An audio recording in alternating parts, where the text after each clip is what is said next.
حسناته، وان شاء الله الحمد لله يعني بدعي للناس كلها اللي حالتهم يمكن ما فيش حاله زيي، بس ممكن يكون في برضه، ولو كده يجوا للدكتور ابراهيم وان شاء الله يتحسنوا. وانا دلوقتي في احسن حاله وفي صحه ممتازه جدا يعني الحمد لله.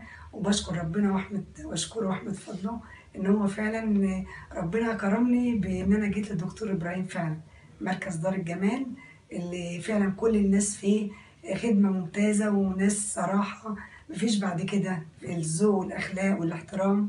فعلا الناس يعني والله ربنا اللي عالم احنا حبيناهم قد ايه. دكتور ابراهيم راجل انسان يعني راجل جميل، والحمد لله ان ربنا وفقه وربنا كرمني بيه ان عمل طبعا. بالنسبه للعمليه كان وضع كويس خالص، ودكتور ابراهيم عمل لي تخدير موضعي والحمد لله كانت حالتي كويسه جدا. وبعد ما دخت عند دكاتره كتير يعني كانوا مصعبين لي الموضوع قوي قوي قوي، لدرجه ان انا بقالي 10 سنين كنت متخوفه جدا من العمليه، والحمد لله ربنا كرمني وبشكر ربنا الحمد لله.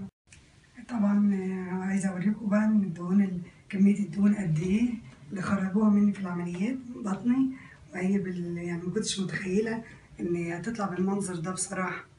يعني ده كفاءه ومهاره من الدكتور البارع الممتاز دكتور ابراهيم كامل، ربنا يكرمه يا رب. وادي الدهون والحمد لله بطني بقت يعني يمكن مفيش خالص خالص.